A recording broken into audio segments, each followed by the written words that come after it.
ओम शांति। दिसंबर 1967 का 73 class. Record चला है निर्बल से लड़ाई बलवान की। मीठी मीठी रूहानी सिकीले बच्चों प्रति रूहानी बाप रोज रोज पहले समझाते हैं कि पहले अपन को आत्मा समझ कर बैठो और फिर बाप को याद करो।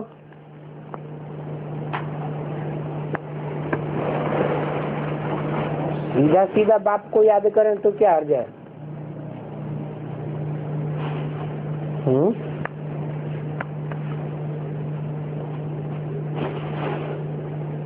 क्योंकि रोजमर्रे के जीवन में साकारी स्टेज ज्यादा रहती है, आत्मिक स्थिति की प्रैक्टिस कम है, तो सदाकाल आत्मिक स्थिति निराकारी स्टेज तो रहती नहीं है।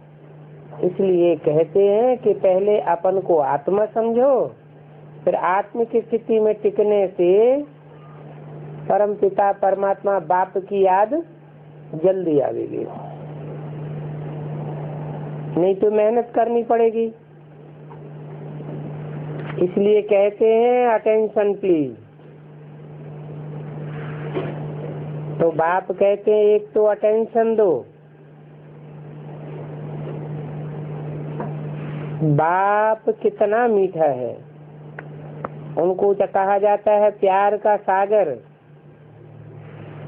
ज्ञान का सागर। तो तुमको भी बहुत प्यारा बनना है, मनसा वाचा कर्मणा तीनों में प्यारा बनना है। हर बात में तुमको खुशी रहनी चाहिए। तुमको खुशी तब रहेगी जब सबको सुख देंगे। सुख देंगे तो खुद भी सुखी रहेंगे और औरों का वाइब्रेशन भी अच्छा मिलेगा। तो कोई को दुख नहीं देना है। बाप भी किसी को दुखी नहीं करते। बाप आए ही हैं सुख करने के लिए, सुखी बनाने के लिए। तो तुमको भी कोई प्रकार का किसी को दुख नहीं देना है। कोई भी ऐसा कर्म नहीं करना चाहिए वाचा से कर्मेंद्रियों से जिससे दूसरों को दुख हो जाए। मनसा में भी नहीं आना चाहिए, परंतु ये अवस्था पिछाड़ी में होगी। कौन सी अवस्था? कि मनसा में भी कोई के प्रति दुख देने का संकल्प ना आवे। अभी तो कुछ न कुछ कर्मेंद्रियों से भूल होती रहती है। अपन को आत्मा समझेंगे,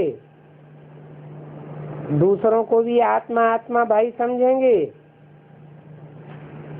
प्रैक्टिस पक्की हो जाएगी आत्मिक स्थिति की, तो किसी को भी दुख नहीं देंगे।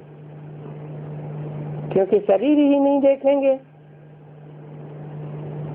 तो दुख कैसे देंगे? नई दुनिया में दुख क्यों नहीं होता? क्योंकि वहाँ आत्मिक स्थिति की पक्की प्रैक्टिस रहती है। और यहाँ पुरानी दुनिया में दुख ही दुख है। क्यों? क्योंकि सब देह अभिमान में है। देह को समझने से 5 विकार आते हैं और 5 विकार दुख देते हैं। तो इसमें गुप्त मेहनत है। किस बात में? अपन को आत्मा समझने में अंदरूनी पुरुषार्थ की बात है और ये सारा बुद्धि का काम है। अभी तुम पारस बुद्धि बन रहे हो।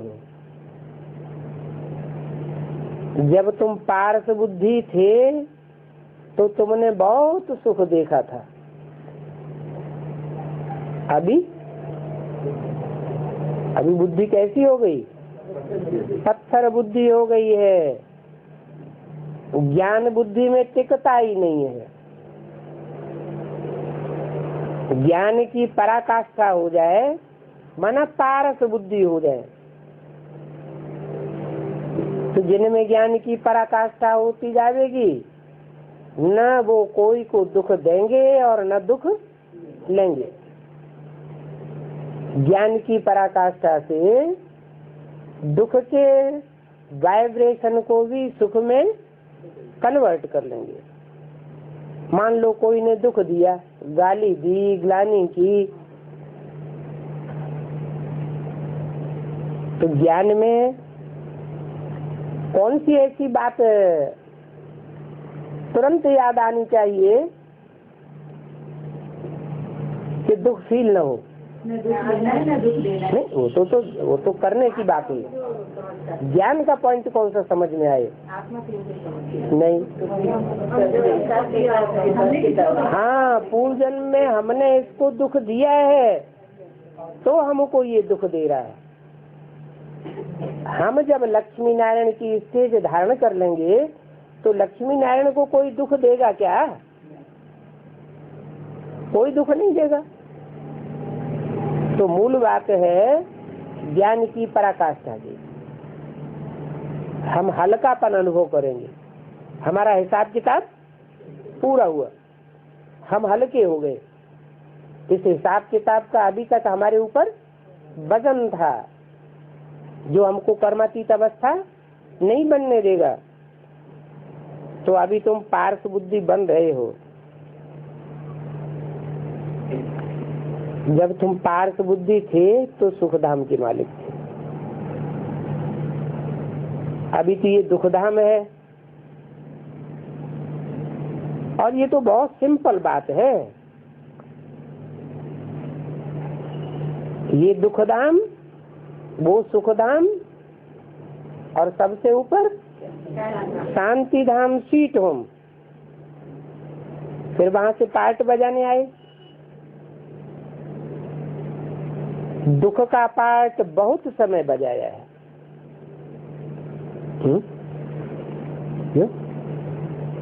है तो आधा आधा। सुख भी 2500 साल और दुख का पार्ट भी 2500 साल। फिर दुख का पार्ट बहुत समय बजाया, ऐसे क्यों बोला है? लंबी हो जाती है। हाँ, दुख का टाइम जल्दी नहीं बीतता और सुख का टाइम पता ही नहीं चलता कहाँ निकल गया। तो अभी दुख की दुनिया को छोड़ करके सुख धाम में चलना है, इसलिए सबको भाई भाई समझना है। आत्मा आत्मा को दुख दे नहीं सकती। देह अभिमानी ही देह अभिमानी को दुख देते हैं। देह में जिसकी बुद्धि धरी हुई होगी वो ही देहधारी को दुख देगा। जिसकी बुद्धि देह से उपराम हो गई, अपनी देह से, देह के संबंधियों से, देह के पदार्थों से, वो दूसरे को दुख दे ही नहीं सकता। अपन को आत्मा समझे, आत्मा से बात कर रहे हैं और आत्मा ही तख्त पर विराजमान है। हम तख्त पर बैठे हैं और ये भी शिव बाबा का रथ है क्या?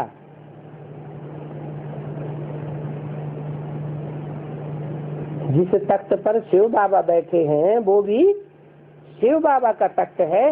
बच्चियां कहती हैं हम शिव बाबा के रथ को श्रृंगारते हैं, शिव बाबा के रथ को खिलाते हैं। तो कौन याद आता है? रथ याद आता है या शिव बाबा याद आता है? शिव बाबा याद आने चाहिए। खाना पीना, उठना बैठना, खेलना जड़ रथ करता है या करने कराने वाली उसमें आत्मा है? आत्मा है।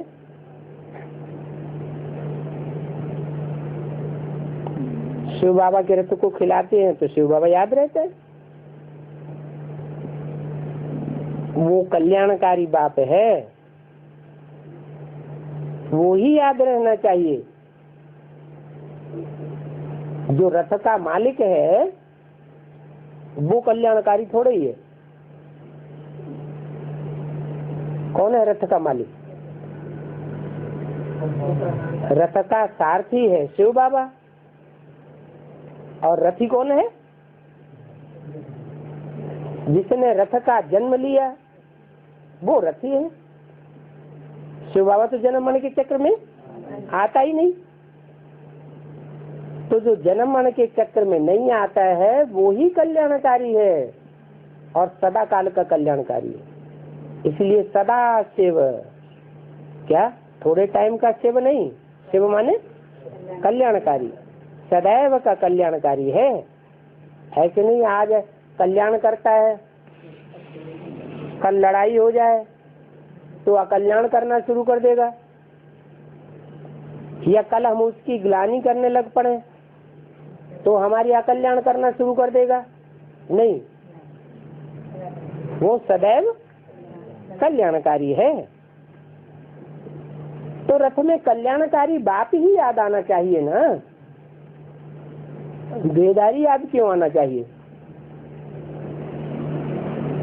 चाहे ब्रह्मा के तन में हो, चाहे प्रजापिता के तन में हो, याद कौन आना चाहिए? कर्ण करावन हार आत्मा याद आना चाहिए ना। बाप कहते हैं मैं 5 तत्वों का भी कल्याण करता हूँ। क्या मतलब? हाँ, जिस रथ में प्रवेश करता हूँ वो भी तो 5 तत्वों का बना हुआ है। उस 5 तत्वों के रथ में रथी आत्मा बैठी हुई है। वो आत्मा चैतन्य है, चैतन्य आत्मा में ज्ञान बैठता है, तो आत्मा का तो कल्याण जल्दी होगा ही, क्योंकि नजदीक है। सबसे पहले किसके कान सुनेंगे?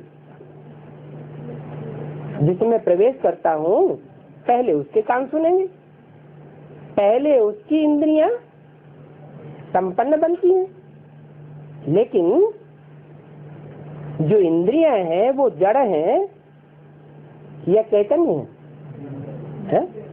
इंद्रियां तो जड़ हैं, शरीर का अंग है। तो जो जड़ रथ है वो 5 तत्वों का बना हुआ होने के कारण मैं उसका भी कल्याण करता हूँ। ऐसे नहीं सिर्फ आत्माओं का कल्याण करके चला जाता हूँ। इस सृष्टि पर 5 तत्व भी सतो प्रधान बन जाएंगे। कैसे बन जाएंगे? मेरी याद करने से आत्माएं सतो प्रधान बनेंगी या 5 तत्व सतो प्रधान बनेंगे? नहीं, आत्माएं भी सतो प्रधान पहले बनेंगी। लेकिन आत्माओं का जो संघात है, 500-700 करोड़ आत्माओं की बुद्धि में जब ये बात बैठ जाएगी कि एक बात ही कल्याणकारी है और वो सब एकाग्र हो जाएंगी, नंबर बार एक के लब में लीन हो जाएंगी, एकाग्र स्टेज धारण करेंगी, तो तत्वों को भी तत्व प्रधान बनना पड़ेगा। 5 तत्व जो है वो जड़ हैं और आत्माएं चैतन्य है। चैतन्य आत्माओं में शक्ति ज्यादा होती है, ज्यादा शक्ति होने के कारण वो जड़त्व को भी चेंज कर लेते हैं। तो 5 तत्वों का भी मैं कल्याण करता हूँ। वहाँ कोई भी चीज कब तकलीफ नहीं देती। कहाँ? नई दुनिया में 5 तत्व भी तकलीफ देने वाले नहीं होंगे। क्यों? क्योंकि 5 तत्व भी सतो प्रधान होंगे। उन 5 तत्वों में भी याद के वाइब्रेशन भरे हुए होंगे। 5 तत्वों का अणु अणु याद के वाइब्रेशन से भरपूर हो जाएगा। यहाँ तो देखो कब तूफान आते हैं, कब ठंडी आती है, कब बरसात होती है, पत्थर गिरते हैं, तो कितना तकलीफ देती है प्रकृति। 5 तत्व कितने दुखदाई हैं और वहां सुखदाई हो जाते हैं। अंतर क्या है? यहाँ जो 5 तत्व हैं उनको संग का रंग लगा है देह अभिमानियों का, इसलिए सब में चंचलता है, सब तामसी हो गए। 5 तत्व भी तामसी और वहाँ 5 तत्व भी सात्विक हो जाएंगे। तो वहाँ सदा बहार मौसम रहता है, कभी ज्यादा गर्मी, कभी ज्यादा बरसात, कभी ज्यादा ठंडी। नियम कानून से प्रकृति भी बाहर नहीं जाती, और यहाँ तो कानून मनुष्य ही तोड़ते हैं। मनुष्य का भाव, स्वभाव, संस्कार, प्रकृति ही ऐसी बन चुकी है। नए नए कानून बनते रहते हैं और कानूनों को तोड़ते रहते हैं। तो यहाँ तो दुख ही दुख है और वहाँ सुख का भंडार है, वहाँ दुख का नाम निशान नहीं होगा। वो है हेवन। क्या क्या नाम पड़ा? हेव इन। बुद्धि कहाँ रहती है? आत्मा कहाँ रहती है? बाहर या अंदर? अंदर रहती है। अंतर्मुखी रहती है या बहिर्मुखी रहती है? सबकी आत्मा अंतर्मुखी रहती है और यहाँ बहिर्मुखी है। तो वहाँ है हेवन और यहाँ है हेल। नरक ही नरक है, सब बहिर्मुखी हैं।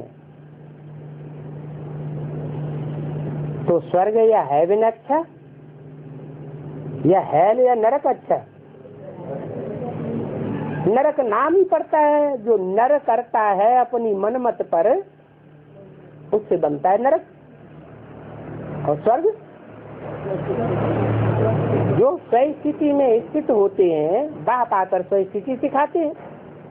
मनुष्य तो स्वस्थिति में रहना जानते ही नहीं थे, तो स्वस्थिति में सारी दुनिया स्थित हो जाती है तो स्वर्ग बनता है।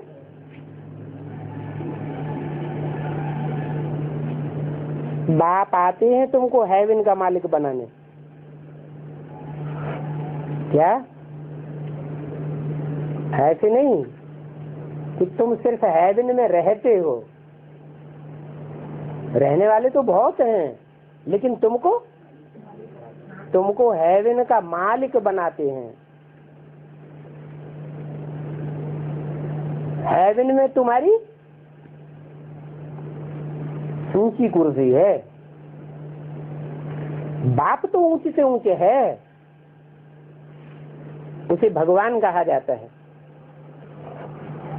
ऊंचे से ऊंचे बाप, वो ऊंचे से ऊंचे टीचर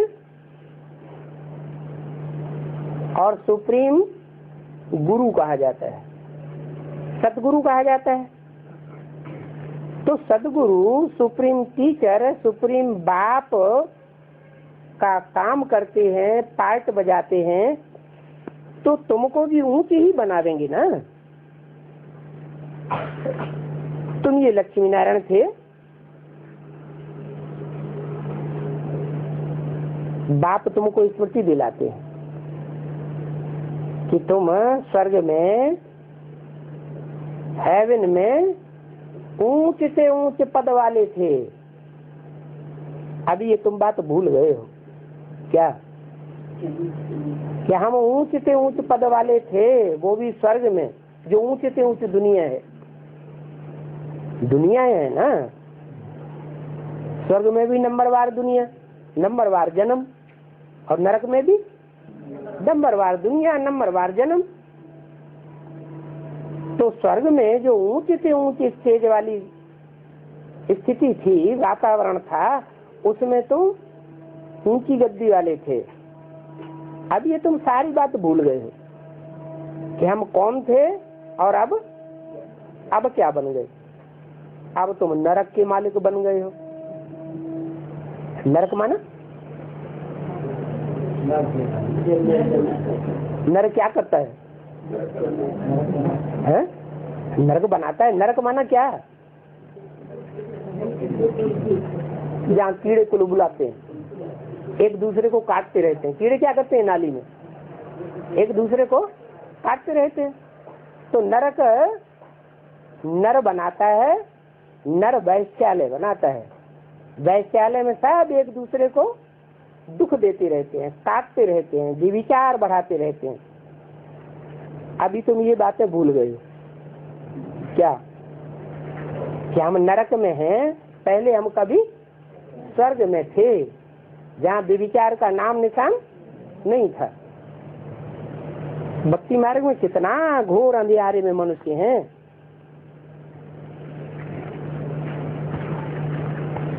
अंधियारे में कुछ दिखाई तो पड़ता नहीं है।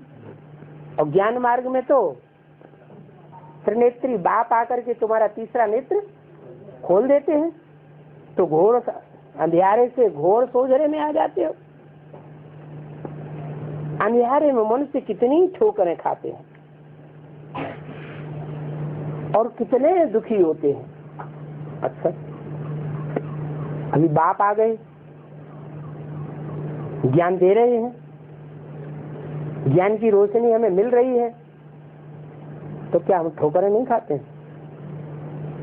हैं? इसका मतलब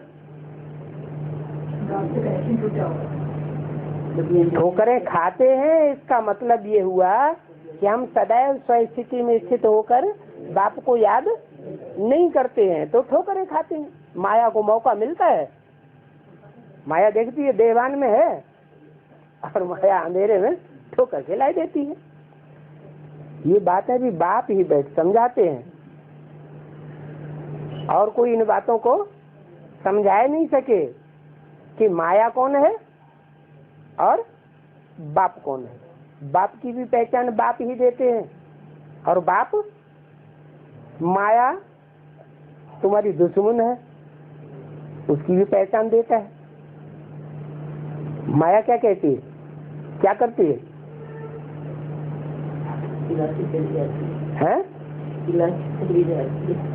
माया बाप की पहचान नहीं होने देती। तुम बच्चे कहते हो बाप आया हुआ है, और माया क्या कहती है? बाप नहीं आया हुआ, ऐसा हो नहीं सकता, वो तो पहले कभी आया था, अब थोड़ा ही आया हुआ है। मायावी जो गुरु लोग होते हैं वो क्या समझते हैं? अरे भगवान पहले कभी आया था, फिर बहुत वर्षों के बाद आवेगा, अभी थोड़ा ही आवेगा। अभी तो दुनिया को सुधारने वाले, संवारने वाले, दुनिया का कल्याण करने वाले कल्याणकारी शिव हम ही शिव हैं, हम ही त्रिमूर्ति शिव हैं। तो उल्टी पढ़ाई पढ़ाते हैं, माया और माया रावण। ऋषियों मुनियों आदि से पूछते थे, आप रचयिता और रचना को जानते हो क्या? उनसे पूछो, जो उल्टी पढ़ाई पढ़ाते थे उनसे पूछते थे कि आप रचयिता को जानते हो, रचना को जानते हो? तो कह देते थे नेति नेति।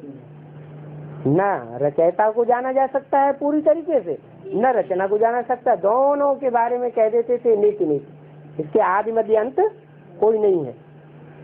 रचना के बारे में तो और ही कह देते, रचना तो और ही समझ से परे है। जबकि उनके पास ही ज्ञान नहीं था रचयिता और रचना का, तो फिर वो ज्ञान परंपरा से अब तक कैसे चला आवेगा? वो ज्ञान तो जब भगवान आते हैं और दुनिया का विनाश होता है तो ज्ञान सारा लोप हो जाता है। द्वापर युग से थोड़ी स्मृति रहती है, शास्त्रों में सच्चाई रहती है, फिर बाद में जैसे जैसे शास्त्र लिखने वाले तामसी बनते जाते हैं, उसका तामसी इंटरप्रिटेशन होता जाता है और सारा ज्ञान अज्ञान में कन्वर्ट हो जाता है। तो ज्ञान परंपरा से कैसे आवेगा?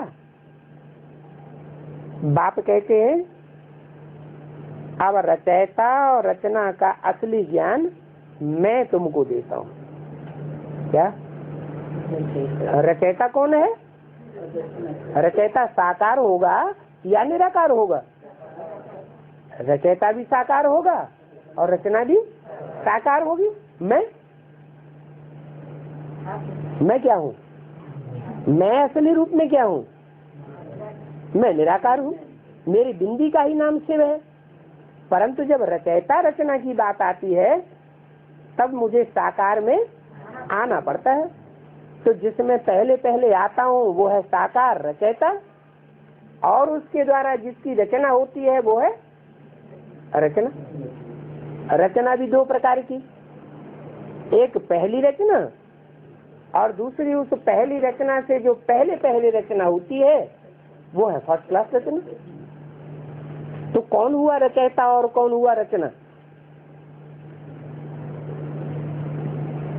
जिसमें पहले पहले प्रवेश करते हैं वो मनुष्य सृष्टि का पिता हुआ रचयिता, और उसकी पहली पहली रचना हुई वो जो सतयुग में नई दुनिया में पहले जन्म लेता है, पहला पत्ता बनता है, वो है रचना। फर्स्ट क्लास रचना है। उससे जास्ती फर्स्ट क्लास न कोई युग होता है जिसमें कोई पैदा हुआ हो रचना के रूप में, और न कोई रचना होती है। तो बोला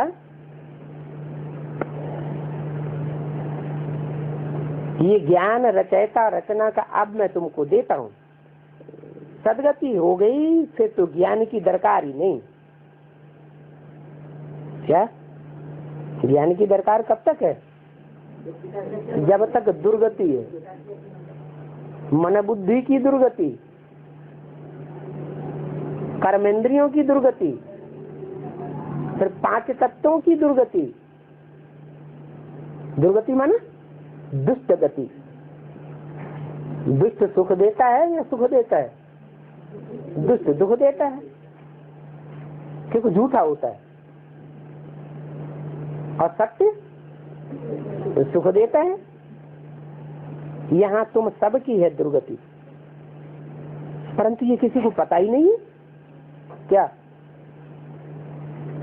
ये हमारी मन बुद्धि की, हमारे शरीर की, पांच तत्वों की दुर्गति है या सदगति है?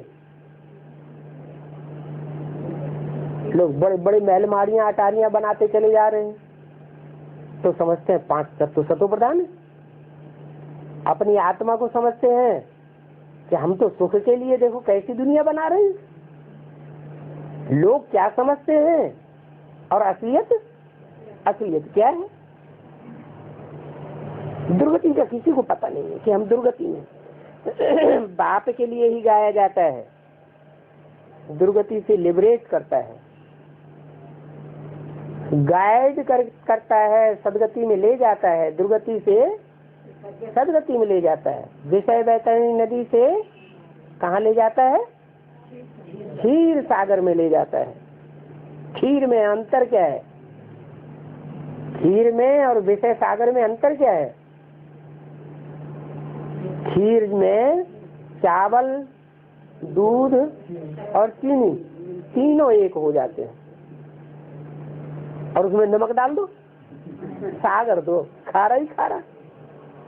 नमकीन पानी डाल दो तो सारा टूट फूट अलग अलग हो जाएगा। तो बोला खीर खंड में ले जाता हूँ, सबकी नैया को पार लगाता हूँ। कहाँ से पार लगाता हूँ?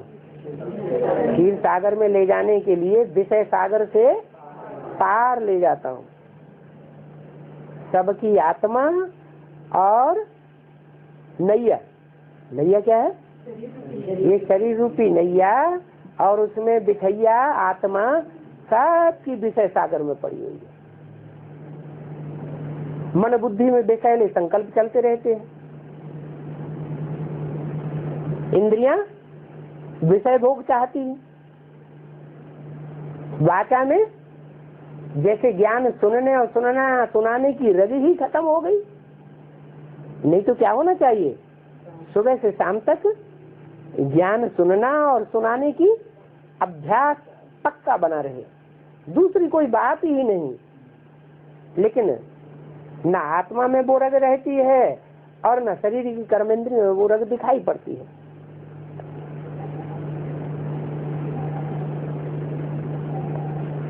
विष्णु को भी क्षीर सागर में दिखाते हैं ना, क्यों? विष्णु को क्षीर सागर में क्यों दिखाते हैं? शंकर जी को क्षीर सागर में क्यों नहीं दिखाते?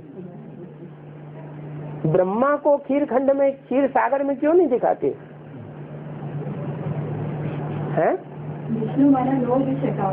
हाँ, जो विष्णु है जैसा है वैसा ही उसको चाहिए स्थान।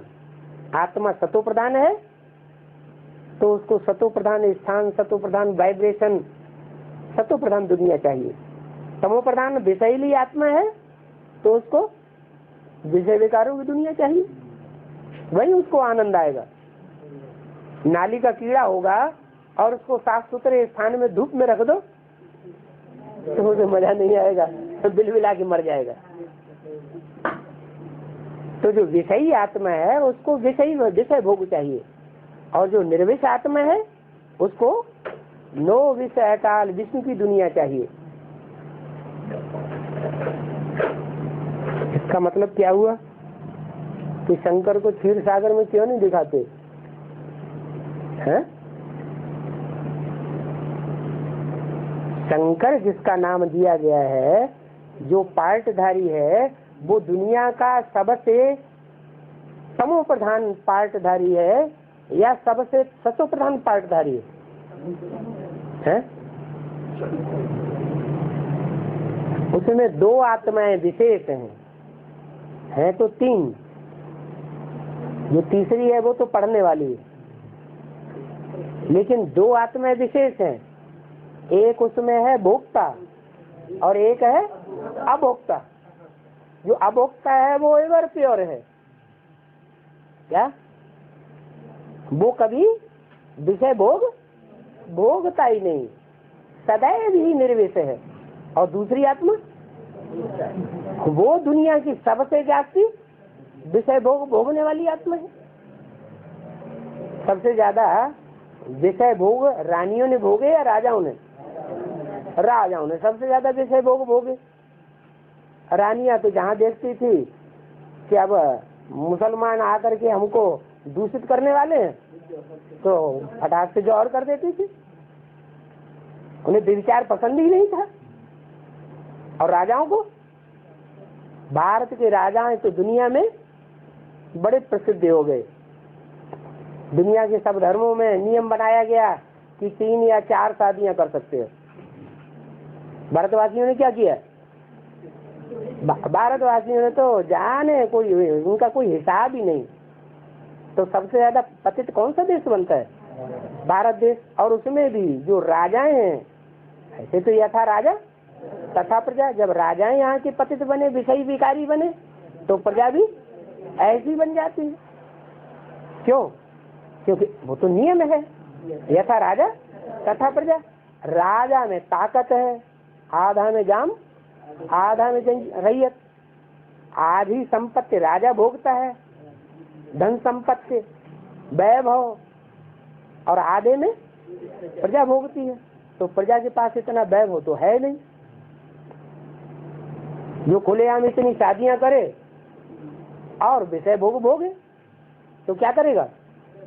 प्रजा का आदमी चोरी छिपे करता रहा, तो चोरी छिपे करने उसके तो और कोई हिसाब ही नहीं। तो बहुत सारी दुनिया राजाएं और उनकी प्रजा बहुत विकारी बनी। अभी बाप आते हैं, बताते हैं इन विषयी विकारियों के बीच जो राजाओं की क्वालिटी वाली आत्माएं हैं, उन राजाओं के बीच सबसे जास्ती विकारी कौन बना? सबसे जास्ती पतित कौन बना? वो अपने मुख से ही बोलता है शास्त्रों में, मैं पतितन को राजा। क्या? सिर्फ पतित ही नहीं, मैं पतितन को राजा, माने पतितों का भी राजा। माने जितने भी पतित विकारी राजाएं हुए, उन सबसे जास्ती पतित और विकारी कौन सी आत्मा हुई? और राम वाली आत्मा सबसे ज्यादा चित्रकारी हुई। लेकिन हम बच्चे ये समझते हैं कि हमें तो उसको देखना ही नहीं है। हम किसको देखते हैं? हम तो शिव बाबा को देखते हैं, हम पतित विकारी को नहीं देखते। जैसे ब्रह्मा बाबा कहते थे, या उनके मुख से बाबा पूछते थे बच्चों से, किसकी गोद में आए हो? तो जो बच्चे कहते थे ब्रह्मा बाबा हम आपको देखते हैं, आपकी गोद में आए, तो बाबा कहते फिर। जो कहते शिव बाबा की गोद में आए हैं, तो इसका मतलब है उनको शिव याद रहा ना। जिस बिंदु का नाम शिव है, जो सदैव पावन है, वो याद रहा, तो जैसी भावना वैसी दुनिया बन जाती है। तो तुम बच्चे अंदर से ये जानते हो कि इस दुनिया में सबसे पतित विकारी कौन है? जो सारी मनुष्य सृष्टि का बाप है, वो सबसे जाति पतित और विकारी, और उसी तन में शिव बाबा आया हुआ है।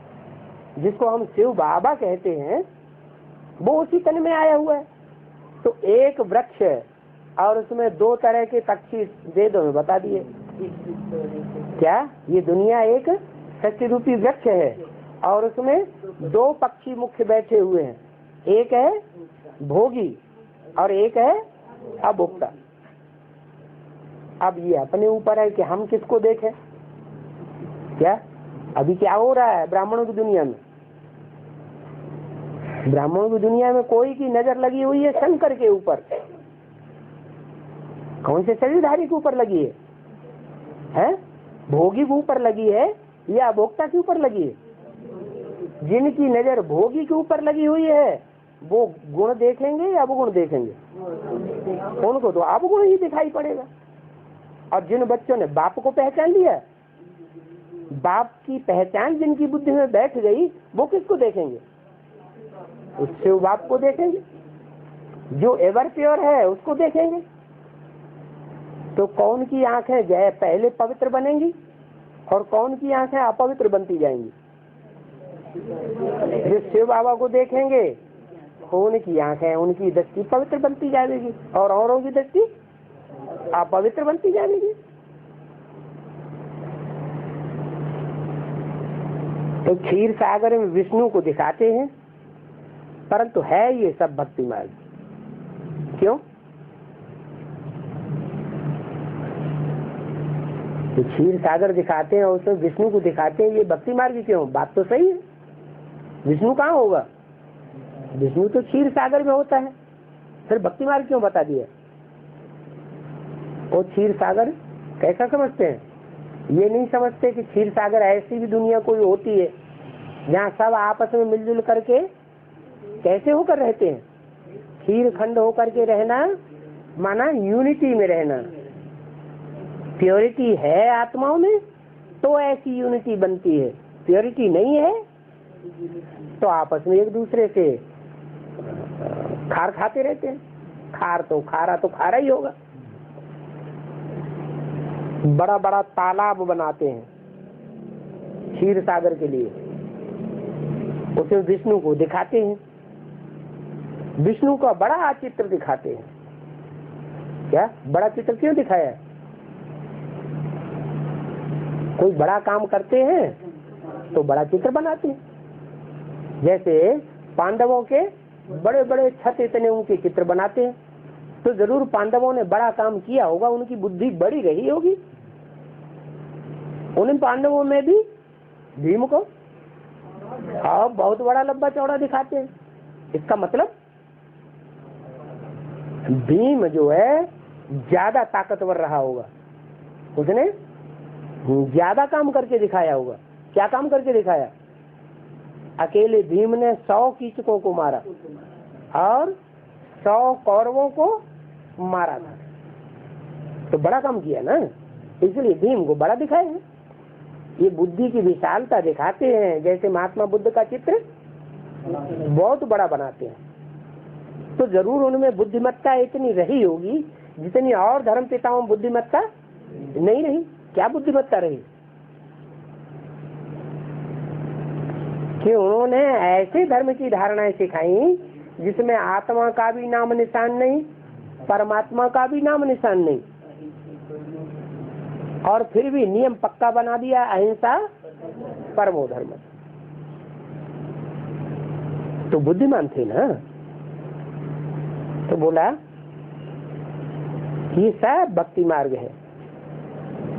विष्णु का बड़ा चित्र दिखाते हैं, बात समझाते हैं, तुमने सारे विश्व पर राज्य किया है, इसके लिए फिर इतनी बुद्धि चाहिए। तो बड़ा बनाते हैं। तुमने अनेक बार हार खाई है और अनेक बार जीत पहनी है। कब हार खाई और कब जीत पहनी? हर 5000 वर्ष के बाद हम जीत भी पहनते हैं और उससे पहले हार भी खाते हैं। कल्प कल्प हम हार खाते रहे और कल्प कल्प हम जीत भी पहनते रहे। अनेक बार की बात हो गई। अभी बाप कहते हैं इसका कारण क्या हुआ? हार जीत का मूल कारण क्या है? काहे से हार हुई, किस बात के कारण हार हुई और किस बात के कारण जीत होती है?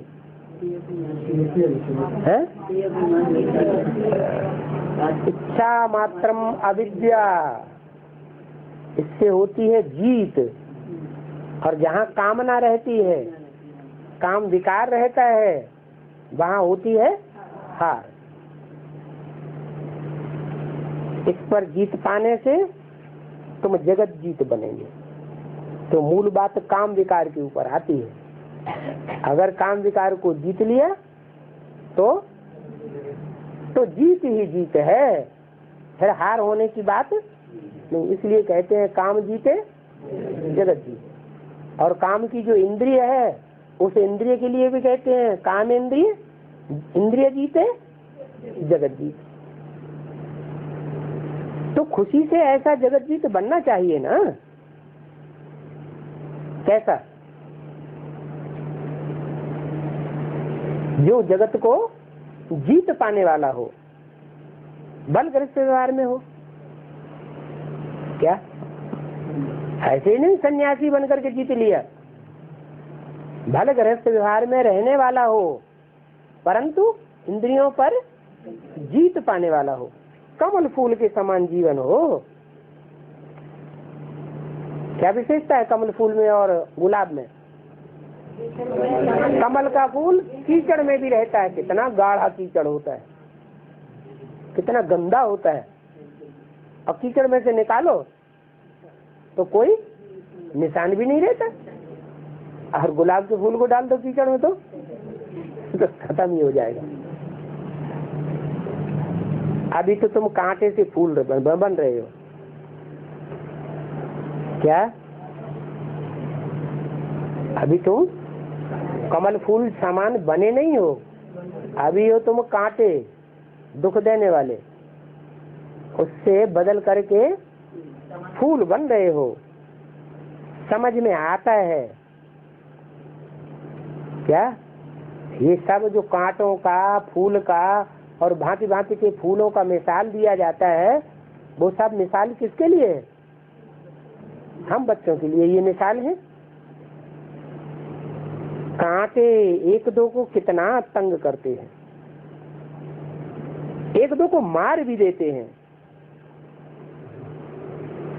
तो बाप मीठे मीठे बच्चों को कहते हैं तुम सब की अभी वानप्रस्थ अवस्था है।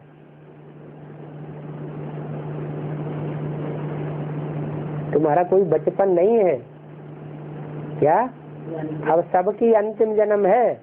इस अंतिम जन्म में सबकी वानप्रस्थ अवस्था है। माना अनेक जन्म विकार भोगते भोगते अब अंतिम घड़ी आ गई। छोटे छोटे बच्चे पैदा होते हैं, वो भी कितने समझदार पैदा होते हैं, उनमें भी कितने विकार भरे हुए हैं। तो ऐसे नहीं कि कोई बाल अवस्था में है, कोई महात्मा है। जैसे बाबा कहते हैं छोटे बच्चे तो जैसे महात्मा होते हैं, नहीं, अभी सबकी वानप्रस्थ अवस्था है। छोटे बड़े सब वानप्रस्थ अवस्था में है। अभी तुम वाणी से परे जाने के लिए पढ़ते हो। किस लिए पढ़ते हो? वाणी से भी परे चले जाओ।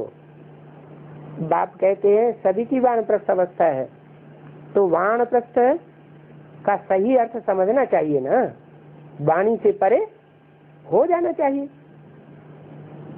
माना कोई भी विकारों की बात आएगी तो पहले मन के अंदर आएगी, मन के अंदर से फिर स्थूल रूप धारण करती है तो वाचा में आती है। तो अब वाणी से भी परे चले जाना चाहिए। ये भक्ति में रस्म रिवाज चलती है।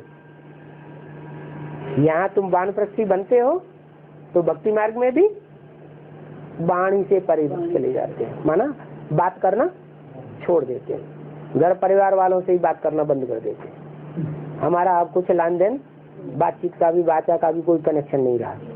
लेकिन बात कहाँ की है? यहाँ की बात है कि जब हमारी आत्मा निराकारी स्टेज में, आकारी स्टेज में टिक जाएगी तो हमको बात करने की भी दरकार नहीं रहेगी। 60 वर्ष से गुरु करना शुरू करते हैं, और तुमको तो अभी मिला है सदगुरु। वो तो भक्ति मार्ग में 60 वर्ष के बाद गुरु करते हैं, और तुमको तो अभी, तुम्हारी सबकी अभी वानप्रस्थ अवस्था है और तुमको सदगुरु मिला हुआ है। वो सदगुरु तो तुमको सच्चे वानप्रस्थ अवस्था में ले ही जाएंगे।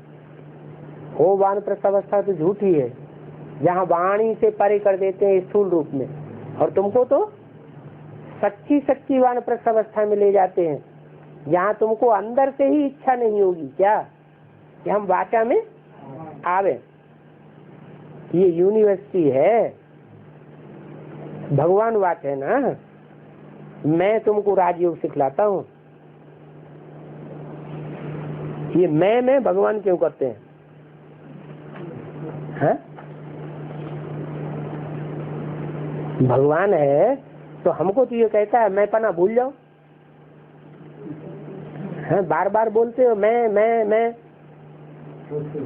है? हाँ, तो बाप बोलते हैं जब मैं तुमको राजयोग सिखाता हूँ, वो सच्चा बोलते हैं या झूठा बोलते हैं? वो तो सच्चा बोलते हैं, कोई झूठी बात नहीं बोलते। एक बाप के सिवाय और कोई राजयोग, ऐसा योग कोई नहीं सिखाता जिसमें ये राज भरा हुआ हो, जो राजाओं का राजा बनाए। पूज्य राजाएं थे, वो ही फिर पुजारी बने। कैसे? पूज्य कब थे? पूजनीय कब थे? जब आत्मिक स्थिति वाले थे तो पूज्य थे, स्वस्थिति में स्थित थे, देवता थे, स्वर्ग में थे तो पूज्य थे। फिर द्वापर युग में क्या करते हैं? द्वापर युग में स्वर्ग तो होता ही नहीं, आत्मिक स्थिति किसी की होती नहीं, तो क्या करते हैं? वही देवताएं जो पूज्य थे, आत्मिक स्थिति वाले थे, स्वस्थिति वाले थे, वो पर चिंतन में आ जाते हैं, पर से प्रभावित हो जाते हैं। किससे प्रभावित हो जाते हैं? रावण देहधारी गुरुओं से प्रभावित हो जाते हैं। जब प्रभावित हो जाते हैं तो जड़ मूर्तियों की पूजा करते हैं। तो बाप कहते हैं बच्चे अच्छी रीति पुरुषार्थ करो। क्या अच्छी रीति पुरुषार्थ करो? क्या क्या अच्छी रीति पुरुषार्थ करो? अच्छी रीति यही पुरुषार्थ करो कि जो पुजारी हैं उनसे प्रभावित मत हो। किससे प्रभावित हो? हैं? जो सदैव ही पूज्य था। सदैव पूज्य कौन होता है? शिव बाबा इस सृष्टि पर सदा कायम है। ये कभी कायम है, कभी नहीं कायम है। इस सृष्टि पर सदा कायम। कहाँ सदा कायम कहाँ है? वो तो 2500 साल परमधाम में रहता है। हाँ, जो परमधाम में रहता है वो शिव बाबा नहीं है, वो है शिव बाप। लेकिन जिस साकार में प्रवेश करते हैं वो है शिव बाबा। और वो शिव बाबा कभी विधर्मियों के प्रभाव में आता नहीं है। बल प्रभाव में नहीं आता है, फिर भी संग का रंग लगता है या नहीं लगता है? संग का रंग तो लगता है। तो आखिरी जन्म में क्या बन जाता है? मुसलमान बन जाता है, क्रिश्चियन बन जाता है, बौद्धी बन जाता है, क्या बन जाता है? तो कोई को नहीं मानता। क्या मानेंगे? तो एक सनातन धर्म को मानेंगे और नहीं मानेंगे तो किसी को नहीं मानेंगे, नास्तिक बन जाता है। इसी मुरली में बोला है, भारत इस समय पूरा नास्तिक है, 100% नास्तिक है। नास्तिक माने जो किसी को न माने, किसी साकार को माने ही नहीं माने। तो सबसे बड़ा अहंकारी हुआ ना, है? सबसे बड़ा देह अहंकारी हुआ क्या? सबसे बड़ा आत्माभिमानी हुआ? सबसे बड़ा देह अहंकारी हुआ। अब ड्रामा देखो कैसा बना हुआ है, जो सबसे बड़ा दुनिया का देह अहंकारी, उसी में हाँ विदेही आके प्रवेश करता है बहुत चालाक कि इस मुट्ठे को कंट्रोल कर लेंगे तो सारी दुनिया कंट्रोल हो जाएगी। अच्छा, सबसे ऊंचा निरहंकारी और सबसे दुनिया का सबसे बड़ा अहंकारी अहमदाबादी।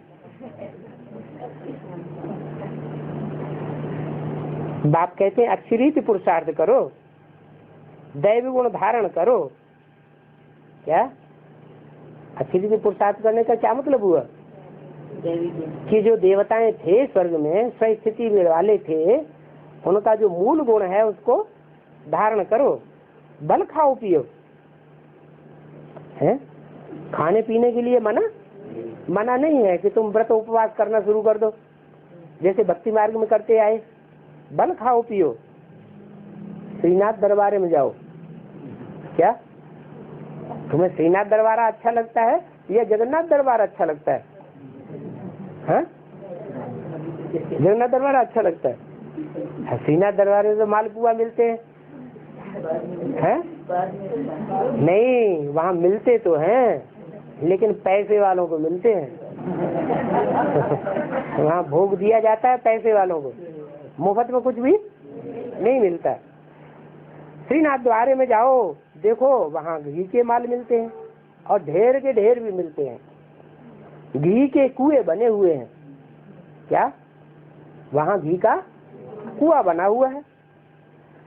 वो फिर खाते कौन है? जो घी का कुआं बना हुआ है, घी के माल बनते हैं, खाते कौन है? जो वहाँ के पंडे पुजारी हैं वो घी के बने हुए माल खाते हैं।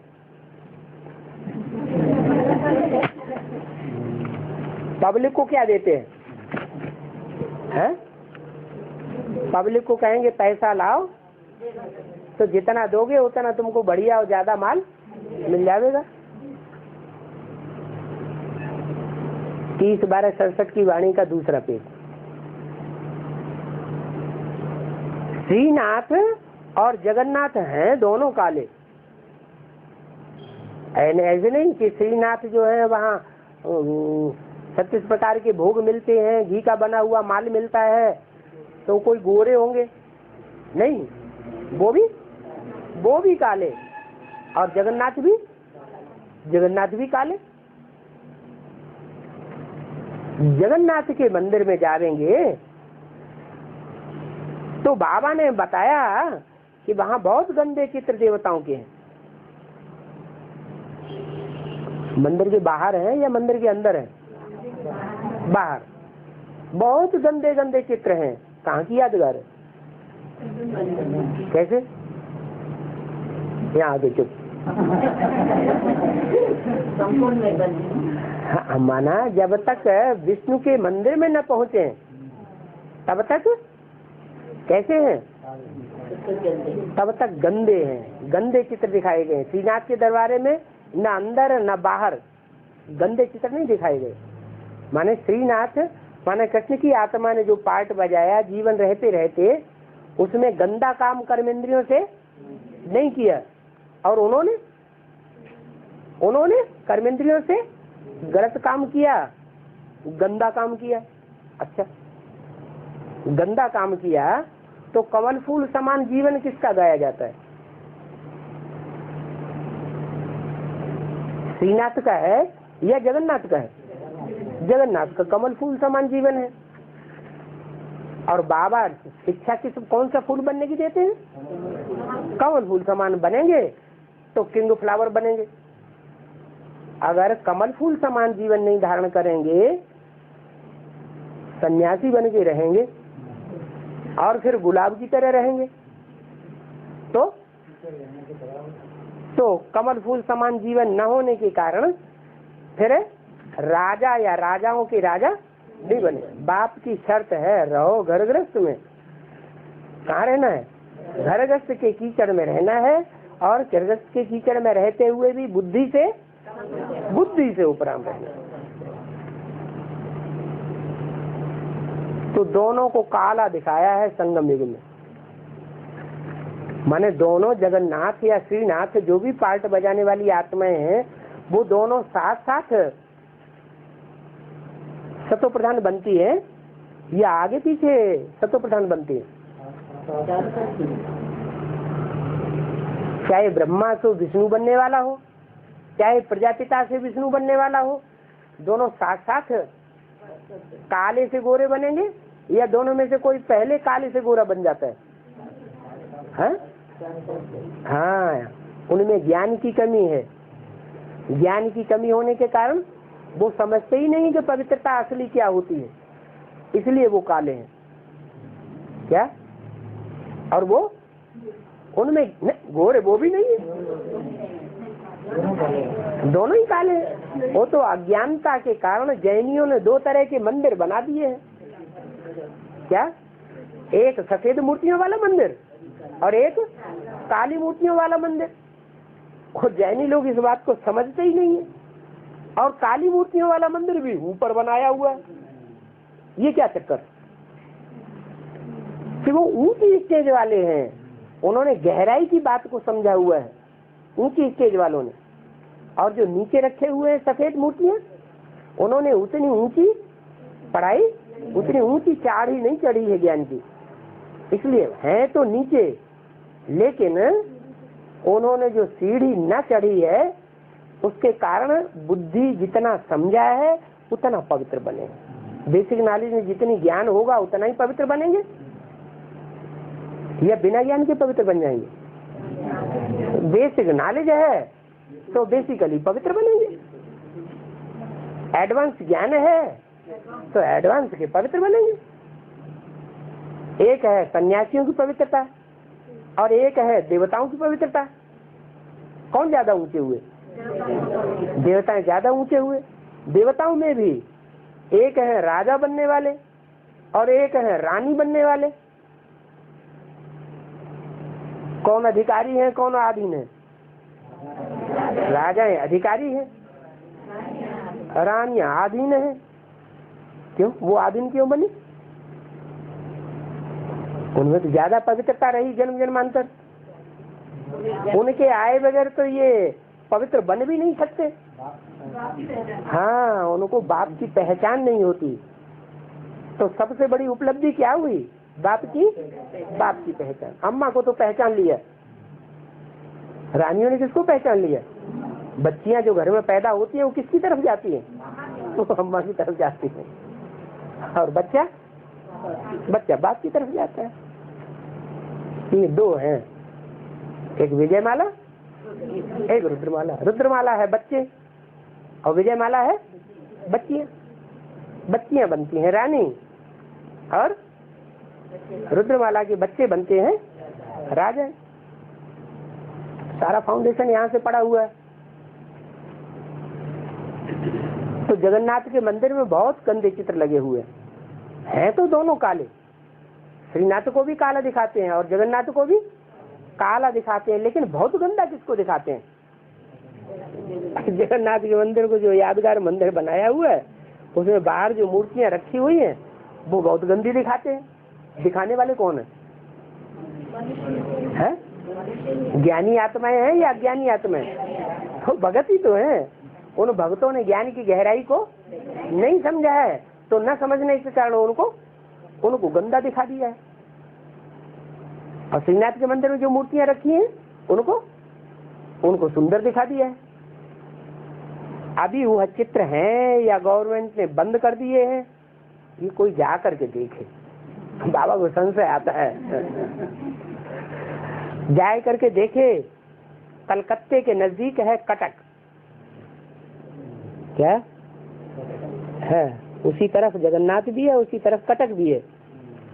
देख करके आवेंगे। वहाँ कोणार्क का मंदिर भी है, वहाँ और ही गंदे गंदे चित्र बने हुए हैं। देख करके आवेंगे, सर्विस भी करके आवेंगे। कलकत्ते वाले को ही डायरेक्शन मिलती है, क्या डायरेक्शन भी किसको मिलती है? जो कलकत्ते वाले हैं, कलह क्लेश कट्टा करने वाले हैं, उनको ये डायरेक्शन मिलती है, क्या कि वहाँ कोणार्क के मंदिर में जावे और उनकी सेवा करके आवे। वहाँ चावल का हंडा बनाते हैं। कहाँ? जगन्नाथ मंदिर में पकाते किसको हैं? चावल पकाते हैं। माना बेसिक नॉलेज लेकर के जो बिंदु की याद में टिकते हैं और बेसिकली पास हो जाते हैं, आत्मिक स्थिति में टिक जाते हैं, उनकी आत्माओं को पकाया, आत्मा रूपी चावलों को पकाया जाता है। आत्मा रूपी चावल बना माने बेसिकली उनकी आत्मा की कट, देवहानि की बेसिकली कट उतर जाती है। वो डायरेक्ट बाप से सीखते हैं। जब डायरेक्ट बाप से सीखते हैं तो फिर बाप उनको योगाग्नि में डालते हैं। योगाग्नि का हंडा चढ़ाया गया, उसमें वो चावल पकते हैं। जो पक जाने से 4 भाग हो जाती है। जो चावलों का हंडा जब पूरा पक जाता है तो 4 भागों में फट जाता है। माना जब एडवांस पार्टी शुरू होती है तो शुरुआत में जिनको ये एडवांस ज्ञान मिलता है वो कितने होते हैं? 4 ही होते हैं बीज रूप आत्मा। वो 4 धर्म की 4 बीज रूप आत्मा होती हैं, लेकिन उस समय होती है अधूरी, न पकी हुई, कच्ची है। कि ज्ञान में पक्की होती है, वो कच्ची होती है। फिर जिन्होंने कच्चा ज्ञान लिया, जिन्होंने पक्का ज्ञान लिया, कौन नंबर 1, कौन नंबर 2, 3, 4, चौथे नंबर का पुरुषार्थ किसने किया? अव्वल नंबर का पुरुषार्थ किसने किया? वो 4 भाग हो जाते हैं चावलों के। क्या मुख्य धर्म कितने हैं? 4 मुख्य धर्म है, बाकी तो उनके सहयोगी धर्म है। तो 4 भाग हो जाते हैं, सिर्फ चावल का ही भोग लगता है। क्या घी का भोग? घी के बने हुए मालपुओं का भोग नहीं लगता, क्योंकि अभी साधारण है ना, इसलिए चावल का भोग लगता है। हाँ हैं? हाँ पकाते हैं। हाँ तो ऊपर की हंडी में पहले पक जाता है। क्यों? और 7 नारायण है ना। हाँ तो 7 नारायणों में भी जो ऊंची स्टेज का है वो ज्ञानाग्नि लगाता है, योगाग्नि लगाता है। तो पहले कौन लगाया बनेगा? जो पहले बनाने वाला है वो पहले बनता है और 7 बाद में बनते हैं। उनमें भी एक सबसे ऊपर है कृष्ण, और कृष्ण का कुल चंद्रवंशी, और चंद्रवंशियों का कुल वो सबसे ऊंची स्टेज वाला है, तो वो पहले बनता है। फिर उसके पीछे जो जन्म लेते हैं वो इस्लाम धर्म में कन्वर्ट होने वाले, तो बाद में बनेंगे, बाद में पकेंगे या पहले पकेंगे? वो बाद में पकेंगे। जो सबसे नीचे वाली हंडी है और सबसे बाद में पकती फड्डी। हाँ, और ओम शांति।